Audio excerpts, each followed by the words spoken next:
మీరు వెంటనే వెళ్ళండి. ఎక్కడికి వెళ్ళాలి? ఉజ్జత్ సంపదనం వినంద తనయోద్యోగంబునన్ వెర్రులై మధ్యాగంబు విసర్జనీయమనిరి మర్త్యుల్. అంటే పైశాచికత్వం అన్నది మాట చేత వ్యక్తం అవుతుంది. చచ్చాడు రా అన్నాడు అనుకోండి, ఆ మాట చాలు వాడు ఎంత క్రౌర్యమైనటువంటి స్వభావం ఉన్నవాడో తెలియడానికి. అయిందానికి కాందానికి ఇలా చూపించి చచ్చిపోతావు ఏమనుకుంటున్నావు అంటుంటారు. అసలు ఆ మాట నోటి వెంట రావడం ఏమిటి? చావనేటటువంటిది శరీరానికే తప్ప ఆత్మకు లేదని తెలుసుకోవడానికి శరీరంలో ఉండి ఈ చావు ఆఖరి చావు కావడానికి మనుష్య జన్మకు వస్తాడు. అటువంటి వాడిని పట్టుకుని నీ శరీరాన్ని చంపుతానని అనడం, అవతల వాడిని బెదిరించడం ఎంత అజ్ఞానం. మర్త్యలోకంలో పుట్టిన వాళ్ళందరూ చచ్చిపోతారంటే ఆయన అన్నది ఒక్క గోపాల బాలుర్నే కాదు, మనుష్యలోకంలో చచ్చే లక్షణం ఉన్నవాళ్ళు. కాబట్టి చంపేస్తానేమనుకుంటున్నారు అంటే ఎంత అధిక్షేపించి మాట్లాడేటాడు చూడండి. మర్త్యుల్ అన్నాడు. ఆ లోకంలో ఉన్నవాళ్ళు వాళ్ళు చస్తారా ఏమనుకుంటున్నారో?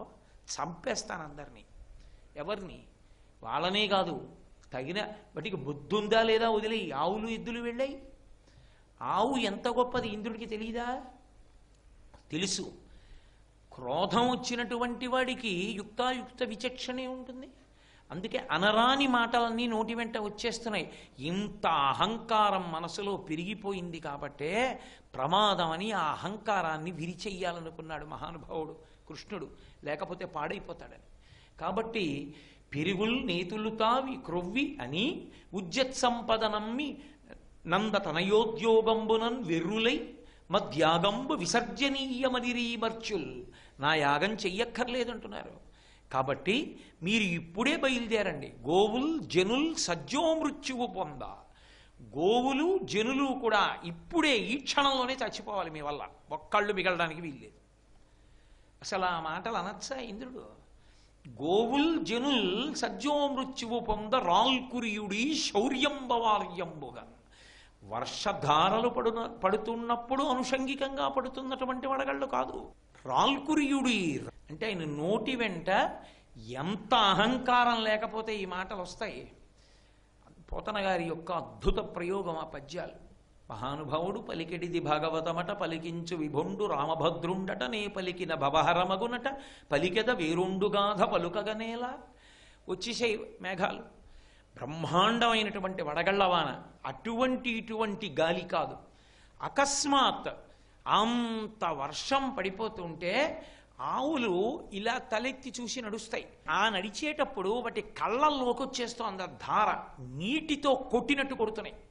కొట్టుంటే వాటికి కళ్ళు కనపడక ఇలా ఇలా తలలు ఉంచి ఆడిస్తూ పెద్ద పెద్ద అంబారావాలు చేస్తూ ఎటు నడుస్తున్నాయో తెలియక పైనుంచి పడుతున్నటువంటి వడగళ్ల దెబ్బలు ఒంట్లో ఎముకలు విరిగిపోతున్నాయి. గోపాల బాలులకి గోపకాంతలకి కళ్ళు కనపట్టలేదు అసలు అటువంటి వర్షధార. వీళ్ళు ఒక రకమైన భక్తి ఉన్న వాళ్ళైతే వెంటనే అనాలి, బెడిసి కొట్టిందండి, ఇన్నాళ్ళు ఇంద్రుడికి యజ్ఞం చేశాం, ఈ పిల్లాడు వచ్చి గోవర్ధనగిరికి చేయమన్నాడు, రాచరికంలో ఉన్నాను కదా అని నందుడేమో మన మాట వినకుండా వాళ్ళ అబ్బాయి చెప్పాడని గోవర్ధనగిరికి యజ్ఞం చేయించాడు, ఎప్పట్లా చేస్తే గొడవ లేకపోని ఇప్పుడు ఎంత ఆపద వచ్చిందో చూడండి అనాలి. వాళ్ళు అలా అనలేదు. వాళ్ళు కృష్ణుడి కాళ్లే పట్టుకున్నారు. అది సనాతన ధర్మమునందుండేటటువంటి లక్షణం యొక్క గొప్పతనం. కష్టం వచ్చినా సుఖం వచ్చినా ఈశ్వర ప్రసాదంగా ఆయన కాళ్లే పట్టుకోగలిగిన వాడెవరో వాడే ధన్యాత్ముడు. ఇప్పుడు వాళ్ళన్నారు, ఈ ఉరుములు ఈ మిరుపులు ఈ యశనుల ఘోషములను ఈ జలధారల్ నీ ఆనము నిరుంగము కుయాళింపగదయ్య గుణరత్ననిధి అన్నారు. ఎవరిని? చిన్ని కృష్ణుణ్ణి. పైకి చిన్న పిల్లవాడు, కానీ వాళ్ళకి ఆయన యందున్నటువంటి నమ్మకం అటువంటిది. భగవంతుడిని తెలిసి ఉండక్కర్లేదు, వాళ్లకున్నటువంటి భావన చాలు. భావనామాత్ర సంతుష్టాయై నమో నమః లలితాష్టోత్తరం. కాబట్టి ఎప్పుడైతే వాళ్ళందరూ ఇలాంటి ఉరుములు, ఇటువంటి మెరుపులు, ఇటువంటి పిడుగులు, ఇటువంటి జలధారలు మేము చూడలేదు కృష్ణ రక్షించన్నారో, రక్షించు అన్న ఒక్క మాట విన్నాడంతే. ఎలా అన్న మాట ఆయనకు ఉండదు. ఉత్తర క్షణం చంపు ఇంద్రుడు, ఉత్తర క్షణం రక్షిస్తా కృష్ణుడు. కాబట్టి ఇప్పుడు రక్షించడానికి ఆయన వేరొకటి ఎత్తుకోలేదు. అక్కడే ఉన్నటువంటి గోవర్ధన గిరి కిందకి చేతిని చొప్పించి పైకెత్తాడు. ఎంత హేళగా పైకెత్తాడంటే అదేదో కష్టపడి చెయ్యి జొనిపి పైకెత్తి ఒళ్ళు చెమట్లు పట్టడం కాదు. బాలుండాడుచునాతపత్రమని సంభావించి పూగుత్తి కింగేలం దల్చిన లీలలే నగవుతో కృష్ణుండు తానం మహాశైలమ్మున్ వలకేల దల్చి విపుల ఛత్రమ్ముగా పట్టి తద్భీలాభ్రచ్యుత దుశ్శిలాచకిత గోపీ గోపగోపంక్తికిన్. ఒక పిల్లవాడు ఆడుకుంటూ పరిగెత్తుకుంటూ అలా వెళ్ళిపోతూ అక్కడ కనపడినటువంటి పూలగుత్తిని ఒక దాన్ని కోసి పైకెత్తి పట్టుకుని గొడుగులా పట్టుకుని పరిగెత్తుకుంటూ ఆడుకుంటూ వెళ్ళిపోతున్నట్టు తన చుట్టూ ఉన్నటువంటి గోపాల బాలుర్ని, గోపకాంతల్ని, గోపవృద్ధుల్ని, ఆవుల్ని, దూడల్ని, ఎద్దుల్ని కాపాడడం కోసమని ఆ గోవర్ధనగిరిని పెళ్లగించి పైకెత్తి చిటికిన వేలు మీద పట్టుకుని త్రిభంగిగా నిలబడి పరమ సంతోషంతో చిరునవ్వులు నవ్వుతూ నిలబడ్డాడు. నిలబడగానే గోపాల బాలురు, గోపకాంతలు, గోపవృద్ధులు, ఆవులు, దూడలు అన్నీ కిందకు వచ్చేసాయి. ఒక ఆవు పరమ సంతోషంతో ఇలా ఎత్తి పెట్టినటువంటి ఆయన అరికాలు నాకుతూ నిలబడి ఉంటుంది. ఎంత ఆనందమో వాటికి నిజంగా. అసలు ఆ గోవర్ధనోద్ధరణం అనేటటువంటి చిత్రం వంక చూసినా, గోవర్ధనోద్ధరణాన్ని చదువుతూ ధ్యానం చేసినా ఎంత సంతోషం వేస్తుందో.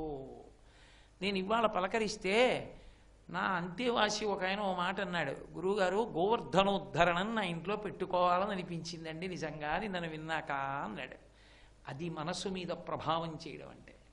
ఆ గోవర్ధనోద్ధరణం వంక చూస్తూ ఉంటే ఎంత ఆనందం కలుగుతుందో. ఎలా చేశాడు ఈ పిల్లాడు, ఎంత ఆనందపడిపోయి ఉంటారు వాళ్ళందరూ నిజంగా అనిపిస్తుంది.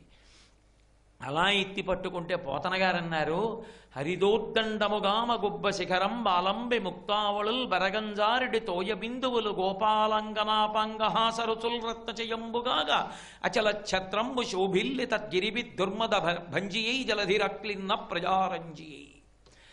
ఆ ఎత్తినటువంటి గోవర్ధనాన్ని గోవర్ధనోద్ధరణం అంటారు. పైకెత్తి పట్టుకున్నప్పుడు ఇలా పట్టుకుంటే హరిదోద్దండముగామ, ఈ పట్టుకున్నటువంటి చెయ్యి కర్ర కింద ఉంది, పైన ఉన్నటువంటి కొండంత గొడుగు, దాని మించి పడుతున్నటువంటి వర్షధారలు ఆ గొడుక్కి కట్టినటువంటి ముత్యాల జాలు, అందులోంచి బయటంతా చీకటి వాన, వెలుతురెక్కడిది?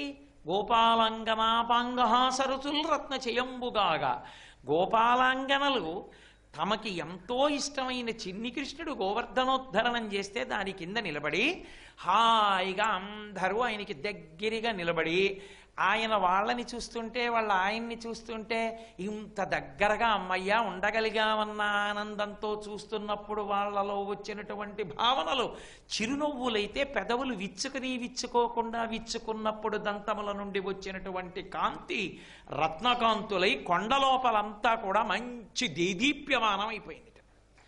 హాసరుచుల్ రత్నచయంబుగాగా. ఒక్కొక్క సంతోషం అలా ఉంటుంది. కృష్ణుణ్ణి పట్టుకోవడం అంటే అంత తేలికేం కాదు. ఆయన్ని పట్టుకోవడం అంత తొందరగా దొరుకుతాడా? అంతసేపు ఆయనతో కూర్చోవడం, ఆయనతో నిలబడడం, ఆయనతో మాట్లాడడం సంభవించే విషయాల. గోవర్ధనోద్ధరణం జరిగినప్పుడు హాయిగా అందరూ ఆ కొండ కిందే, ఎవరిని కొంచెం జరగండి, అలా బయటికి వెళ్ళండి అనరు. ఎందుకంటే బయటికి వెడితే రాళ్ళ దెబ్బలు తగులుతాయి. అందరినీ లోపలికే రండి అంటారు. అందరూ లోపలికి వచ్చి హాయిగా నించున్నారు వెచ్చగా, సంతోషంతో కృష్ణుడిని చూస్తున్నారు. కృష్ణుడికి ఇంకేముంది కార్యక్రమం? ఆయన సంతోషంతో చూస్తున్నాడు. ఆయన వాళ్ళని చూస్తున్నాడు, వాళ్ళు ఆయన్ని చూస్తున్నారు. అలా కూర్చున్నారు, నించున్నారు, ఆనందపడిపోతున్నారు. ఇంకేం కావాలి? మరి అన్నమండి, ఆకలండి ఉంటే కదండి. ఆయన తన చూపులతో పోషిస్తున్నాడు. ఈశ్వరుడు అసలు పోషణ దేనితో చేస్తాడు అంటే చూపుతోటే చేస్తాడు. అందుకే శ్రీకైవల్య పదంబు చేరుటకునై చింతించదన్ లోకరక్షైకారంభకు భక్తపాలన కళా సంరంభకున్ దానవోద్రేక స్తంభకు కేళిలోల విలస దృగ్జాల సంభూత నానా కంజాత భవండ కుంభకు మహానందంగనా ఢింబకున్నంటారు పోతన గారు. కేళిలోల విలస దృగ్జాల సంభూత నానా కంజాత భవండ కుంభకు. తన చూపుల చేత సమస్త బ్రహ్మాండములను ఉత్పాదించగలిగినటువంటి పరమాత్మ. ఆయన తన చూపుల చేత పోషిస్తాడు మీనాక్షి తత్వంతో. కాబట్టి ఆయన పోషిస్తున్నాడు. ఆకలి లేదు, దాహం లేదు. ఎంత హాయో, ఎంత సంతోషం. పరబ్రహ్మాన్ని మాంసనేత్రాలతో చూస్తూ ఆనందంతో హాయిగా కొండ కింద నించున్నారు. ఎంతో కష్టపడిపోతున్నవాడు ఇంద్రుడు. కురిపిస్తూనే ఉన్నాడు. ఒక్కడికి ఇబ్బంది కలిగితే కదూ, నమ్మని వాళ్ళు కొంతమంది ఉన్నారు. ఎవరు వారు అంటే వయసు చేత పెద్దలు.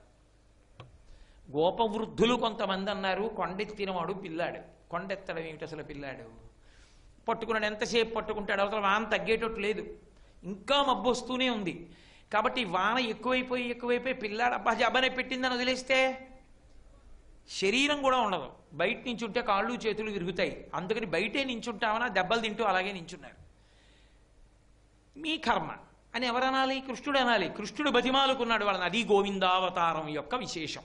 గోవిందా అన్న నామంలో ఆయన బతిమలుకున్నాడు, ఒరే నన్ను నమ్మండ్రా అని.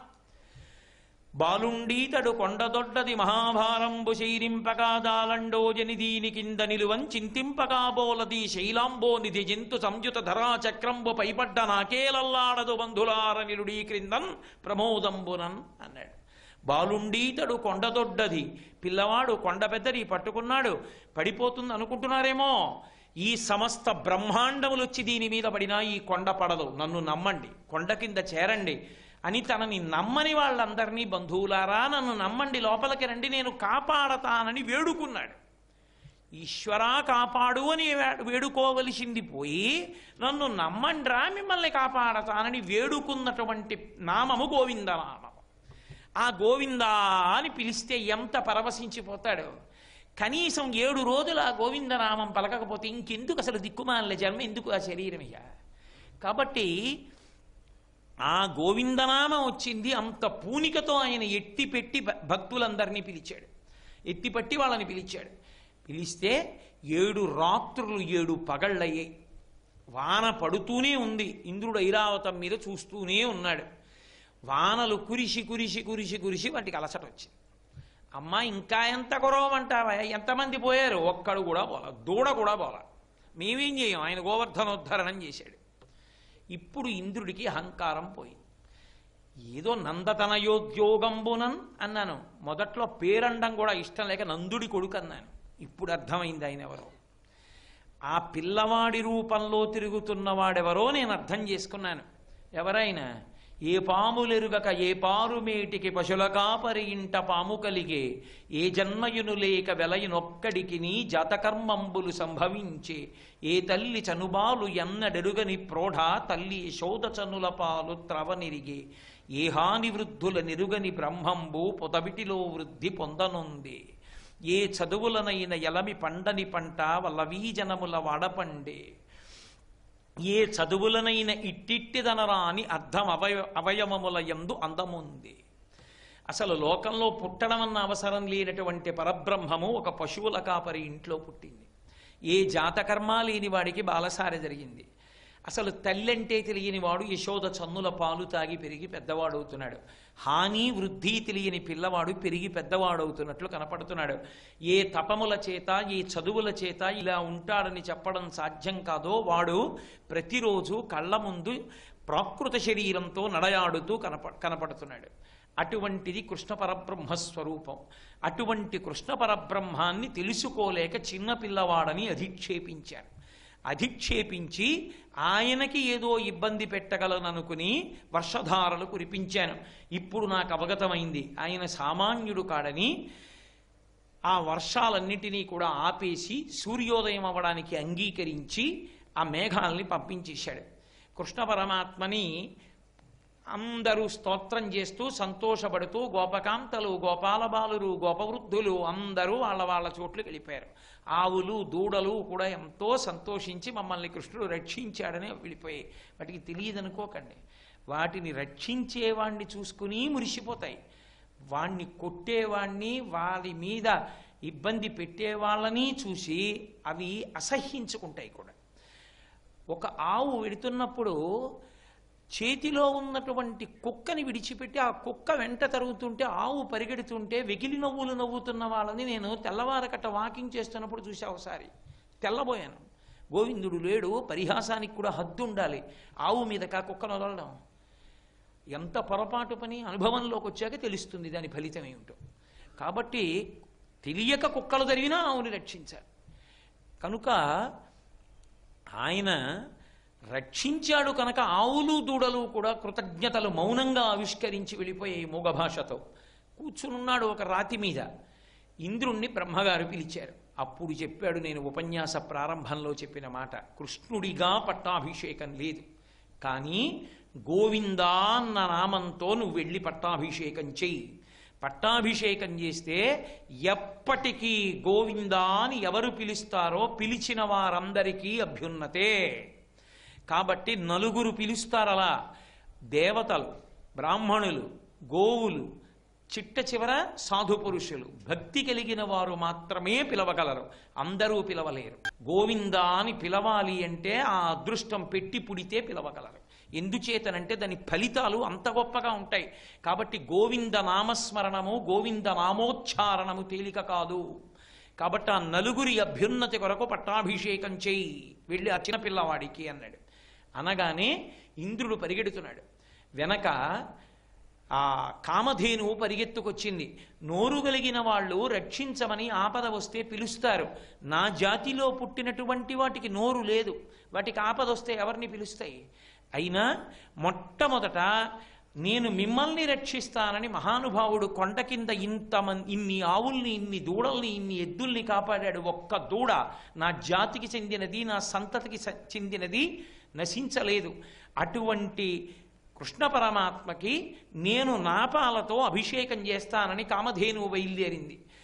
దేవతలని ఇంత అనుగ్రహించినవాడు, గోవులను ఇంత అనుగ్రహించినవాడు, ఈయనకి నేను సంతోషాన్ని వెలిబుచ్చాలి అని చెప్పి దేవతలు తన బిడ్డలు కనుక ఆయనే వామనమూర్తి అన్న పేరుతో ఆ విష్ణువే తన కడుపున కూడా పుట్టాడు కనుక దేవతల తల్లి అయినటువంటి అదితి బయలుదేరింది. ఇంద్రుడు ఐరావతాన్ని ఏనుగునెక్కి ఆయన బయలుదేరాడు. ఆ వెనక నారదుడు, తుంబురుడు, దేవగాయకులు, మహర్షులు, అప్సరసలు అందరూ బయలుదేరారు. ఎవరికి చేస్తున్నారు అభిషేకం? శ్రీరామ పట్టాభిషేకంలా చక్రవర్తి అవుతున్న వాణ్ణి సింహాసనం మీద కూర్చోబెట్టి చేసిన పట్టాభిషేకం కాదు గోవింద పట్టాభిషేకం. ఏమీ ఎరగని పిల్లవాళ్ళ, పశువుల్ని కాసుకునేవాళ్ళ, ఒక రాతి మీద కూర్చున్నటువంటి 7 సంవత్సరముల చిన్న పిల్లవాడి దగ్గరికి వెళ్ళి సురభిక్షీరములన్ సురద్విప మహాసుండాలతానీత నిజ్జర గంగాంబువులన్ నిలింపజననీ సన్మౌని సంఘంబుతో సురనాథుండభిషిక్తు చేసి పలికెన్ సుంపార గోవిందుండంచు రణక్రంత విపక్షుతో యజలాక్షున్ సాధు సంరక్షణం. ఆ ఇంద్రుడు ఐరావతం దిగి ఆ చిన్ని కృష్ణుడి దగ్గరికి వెళ్ళి 2 కాళ్ల మీద తన తల పెట్టి నమస్కారం చేసి లేచి వంగి నిలబడి ఒక మాట అన్నాడు. మహానుభావా, నువ్వు ఏ పని చేసినా ఊరక చేసేవాడివి కాదు. మేమందరం గుణములతో సంగమును పొందినటువంటి వాళ్ళం. కాబట్టి ఇలాగే అహంకారం వచ్చి అనేకమైన దోషాలు చేస్తాం. ఒకరోజు వినయంతో ఉంటాం, ఒకరోజు అహంకారంతో ఉంటాం. కానీ నువ్వు ఎప్పుడు ఎవరి పట్ల ఇలా ప్రవర్తించినా అహంకారాన్ని పోగొట్టి కాపాడడమే తప్ప ఒకరిని బాధ పెట్టడం నీ ఉద్దేశ్యం కాదు. నేనే వర్షాలు కురిపించేవాణ్ణి అని మదించి తిరుగుతున్నటువంటి నన్ను శిక్షించిన అహంకారాన్ని పోగొట్టడానికి నువ్వు ఈ పని చేశావు.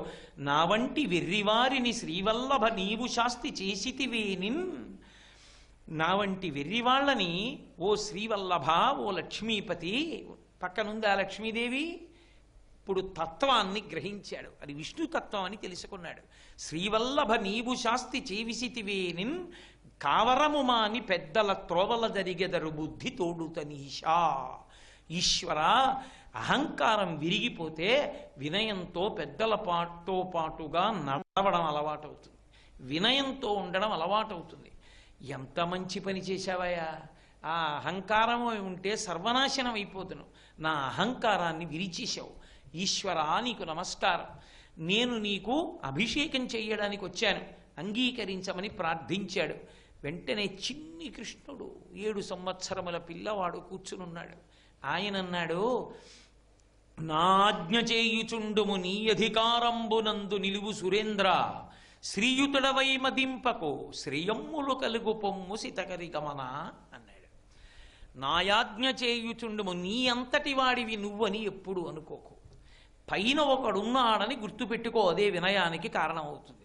నాయాజ్ఞ చేయుచుండుము, అహంకారం పోయాక నిన్ను పదవిలోంచి తీసేయడం ఎందుకయ్యా?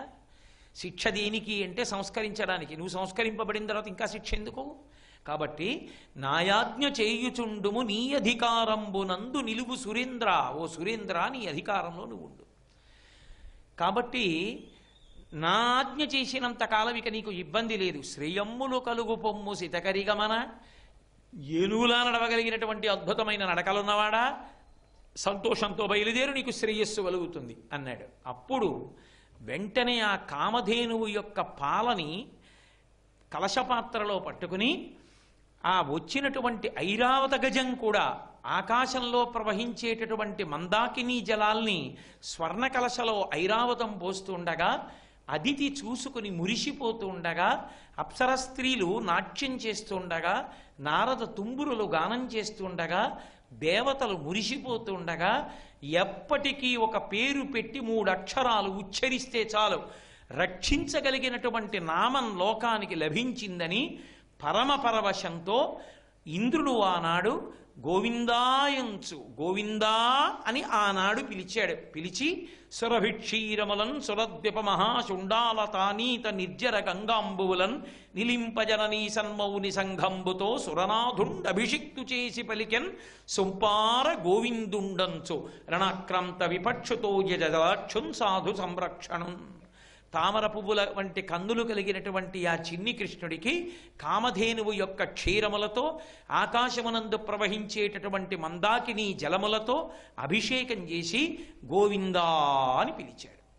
ఆనాటి నుంచి గోవిందా అన్న పేరుతో ఎవరైనా ఎక్కడైనా పిలిచారా, ఇహమునందు పరమునందు కూడా రక్షణ కర్తవ్యమును ఆయన స్వీకరిస్తాడు. మనుష్యుల యొక్క మనసు ధర్మమునందు ప్రవర్తించేటట్టు చేసి తత్కారణం చేత రక్షణ పొందేటట్టుగా చెయ్యగలిగినటువంటి పరమాద్భుతమైనటువంటి స్వరూపం గోవింద స్వరూపం. ఒక గోవింద అంటే వాక్కులు, గో అంటే వాక్కు, గో అంటే కిరణము, గో అంటే భూమి, గో అంటే ఆవులు, గో అంటే వజ్రము, గో అంటే దిక్కు, గో అంటే కాంతి. ఇన్నిటి చేత విందా యజమాని అయ్యున్నవాడు వీటి ద్వారా తనని ఆశ్రయించడానికి పొందడానికి మార్గమును కల్పించువాడు, వీటిని ఆధారముగా చేసి లోకమును రక్షించువాడు. ఇన్ని అర్థముల చేత గోవిందా గోవిందా గోవిందా అన్న నామాన్ని పలుకుతుండడం బాహ్యమునందు ఎంత శౌచాన్ని ఇస్తుందంటే గోవిందేతి సదా స్నానం. గోవిందా అన్న నామాన్ని పలికినటువంటి వాడు సశాస్త్రీయమైన స్నానాన్ని చేసిన వాడితో సమానం. గోవిందా అన్నాడు అనుకోండి, సదా స్నానం, వాడు అప్పుడే స్నానం చేసి వచ్చి కూర్చున్నట్టు. అంటే నా ఉద్దేశం స్నానం మానేసి గోవిందా అనమని కాదు. అంత స్నానం చేయడానికి అవకాశం లేని నాడు గోవిందా అన్నా కూడా కాపాడుతుందన్నది నా ఉద్దేశం. కాబట్టి గోవిందేతి సదాస్నానం బాహ్యమునందు ఎంత శౌచాన్ని ఇస్తుందో ఆంతరమునందు కూడా అంత శౌచాన్ని అంత భక్తిని ఇవ్వగలిగినటువంటి నామము గోవిందనామము. ఈ గోవిందనామానికి తులసిదళానికి వెంకటేశ్వరుడు ఒక పెద్ద ముడి వేశాడు. ఆయన అన్నాడు, ఏకేన తులసిమాత్ర దళేనాపి నరోత్తమ పూజయేద్భక్తిభావేన తంరక్షామి ఇతి మత్పణః అన్నాడు. అసలు వెంకటేశ్వర స్వామి వారు తాను దేని చేత ప్రీతి చెందుతాడో, తనని ఏమని పిలిస్తే తనకి ఆనందం కలుగుతుందో, కలియుగంలో తనని ఎలా పూజ చేస్తే తాను అపరిమితమైన ఆనందాన్ని పొందుతాడో, రక్షణ కర్తవ్యాన్ని స్వీకరించడానికి జనులను రక్షించడానికి హేతు ఏర్పడుతుందో ఆయనే చెప్పాడు. ఏకేన తులసి మాత్రదళేనాపి నరోత్తమ, ఒక్క తులసి దళం చాలయా అన్నాడు. గోవిందా అని పిలుస్తూ ఒక్క తులసి దళాన్ని నా పాదముల మీద వేస్తే చాలు. సర్వం శ్రీ ఉమామహేశ్వర పరబ్రహ్మార్పణమస్తు.